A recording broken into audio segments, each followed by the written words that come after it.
Breaking news. Some of you bikers need biker etiquette.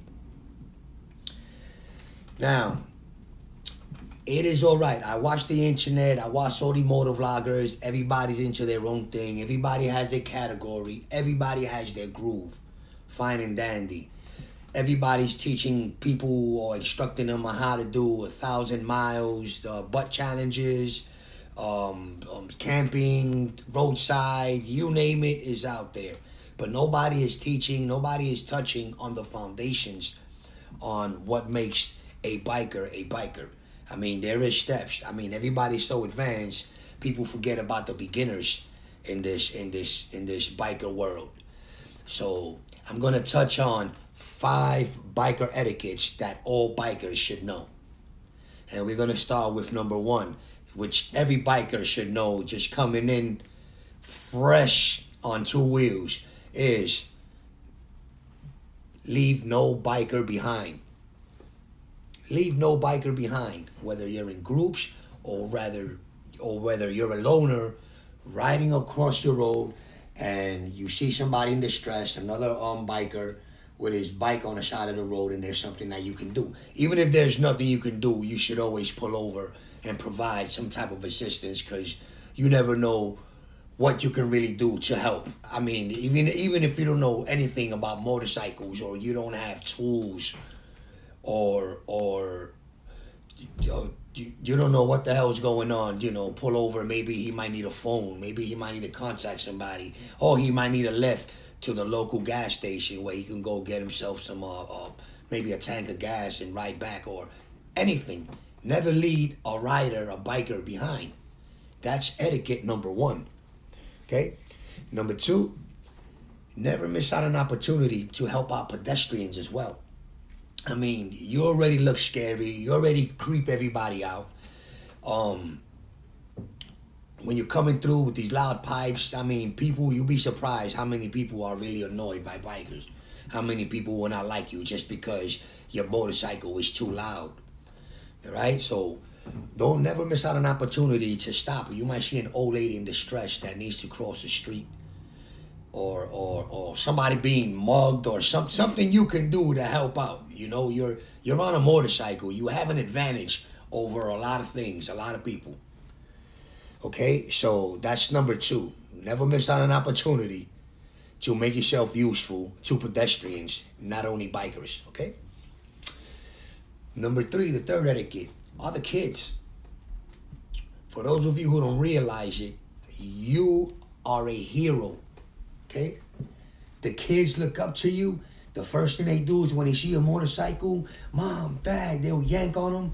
Look, and they'll look, and I don't know what it is with the admiration of the motorcycle and the kids. What draws kids to bikes? I mean, this is like perplexing science. Like it's a natural bond between somebody and a bike naturally. Like it's almost genetic.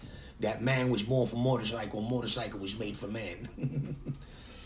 um, the kids, what I try to do is, a little advice is, when I'm riding and I see a kid do that, I'll look over and I'll wave at him, or I'll give him a rev. Boom, boom, you hit it twice. Boom, boom, and, he'll be like, whoa, wow. It's kind of like when you see a trucker and you go like this, and the trucker responds, bab, bab. I mean, that feeling? Well, that's the same thing with you and kids. Give them a little rev. You are their hero. All right? Number 4 is, if you have to get to a situation where you have to split lanes, or maybe even cut in front of traffic, which I have done and which I do, because let's face it, nobody really likes to wait all the way in the back of the road on a red light, all the way in the back of the line, when the advantage is to get in the front. So when the green light comes on, you have an advantage on takeoff, and you can go at your speed, at your pace up ahead, free from the dangers of, that surround you with motor vehicles.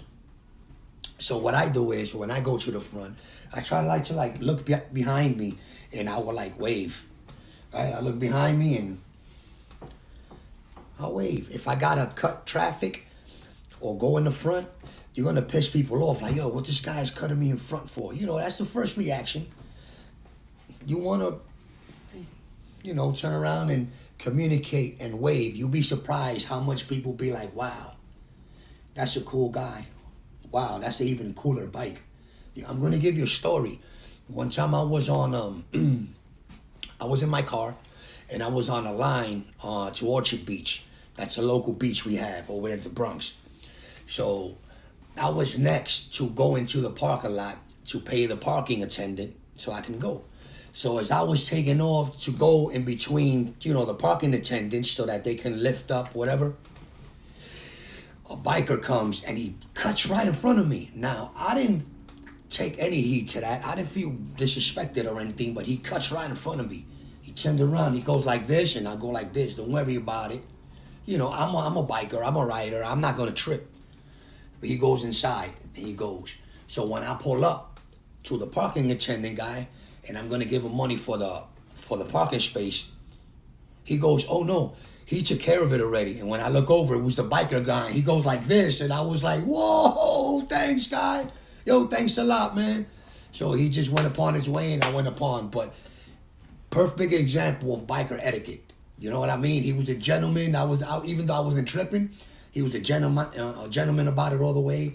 And this is what solidifies and what makes a bond and a liking between bikers and pedestrians and motor vehiclists.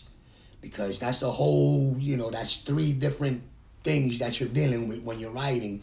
You're in danger all the time, and you want to have communication and an understanding with everything in your environment. Okay, so there you go. There you go. Your 5 etiquettes of the 5 virtues of biker etiquettes. This is Peter Blade, mi gente. Thank you very much. Have a good one.